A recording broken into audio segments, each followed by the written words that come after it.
liiska aan wareejinayo waxa kamid ah shaqaalihii rayidka ahaa ee madaxtooyada waxa kamid ah shaqaalaha ku-meel gaarka ah ee madaxtooyada waxa kamid ah shaqaale la yiraahdo shaqaalaha isxilqaan oo iyaguna madaxtooyada ka tirsan intii muddadii dambe liiska deyn kooban oo madaxtooyada lagu leeyahay profile ay waaxaha oo dhami leeyihiin oo document badan ah isagoo kaasi electronic ayaan ku wareejinay iminkana aan hanti dhowrkana ku siin doono liiska hantida madaxtooyada waxa laala waxay hanti haysato waxay leeyihiin nambaro wayna tira kooban yihiin liiskeediina waa wareejinaynaa waxaan wareejinaynaa shaqaale raacay madaxweynihii hore maxamed cabdilaahi farmaajo oo u shaqayn doona si dadban madaxtooyada uga tirsanaan doona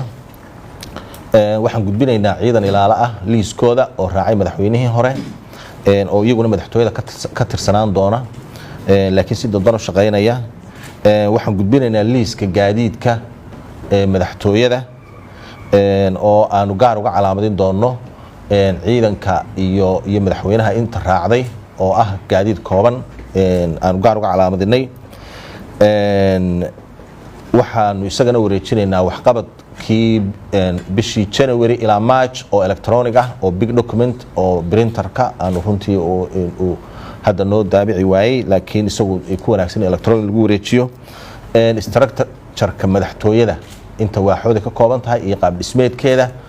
isagana waa wareejinaynaa waa inihii aanu horena ula kala wareegnay haddana iyadoo hanti dhowrku joogo aan doonayna inaan la kala wareegno agaasimayaasha iyo shaqaalaha inta halkan ka joogta oo ah madaxdii iyagana dee waxaanu markii horena ku dardaaranay haddana aan kula dardaarmayaa in ay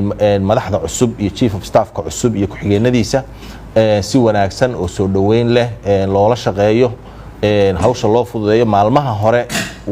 waa aad bay nin soo maray unbaa garanaya culayskeeda iyo runtii madaxtooyadu waa institution aad u ballaaran oo qofku aanu muddo kooban ku wada baran karin ama aanu ku koobi karin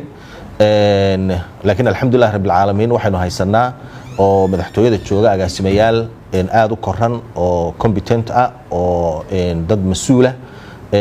anigana runtii markii aan imi aad ii gacan qabtay oo aan wax fara badan shaqadoodii ay ka adag yihiin ay ii saamaxday inaan markaa aniguna ka jabgareeyo oo aan la qabsado waxaan rajaynayaa inay agaasimaha cusubna sidaas oo kale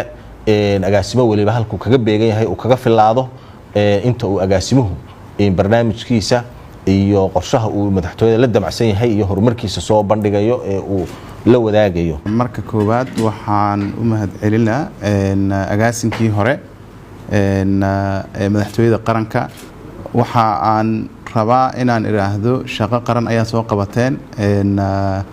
qarankana meel kale oo kasii muhiimsan ayaan rajaynaynaa insha Allah inaad uga shaqeyn doontaan oo shaqada qaranka halkeeda aad kasii wadi doontaan waxaan rabaa inaan ka mahadceliyo sidii wanaagsanayd muddadii la soo dhaafay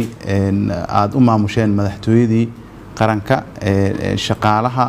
iyo guud ahaan shaqadii mataqaana dawladda baad u soo wadeen waxaan annagana rajaynaynaa insha Allah inaan meeshii ka sii wadno oo shaqadii dawladda halkeeda ay ka sii socoto gaar ahaan xafiiskii madaxtooyada shaqadii dawladda u hayay halkeeda ay ka sii socoto shaqaalihii halkeeda mataqaana halkooda ay shaqada ka sii wadaan waxaan u ballan qaadaynaa insha Allah inaan mataqaana aan si fiican u wada shaqeyn doono haddii alla idmo sidii adinkaba u wada shaqeyseen waxaan kale u ballan qaadaynaa in ma aragtay aan qofna lagu dulmin doonin shaqada isla markaasna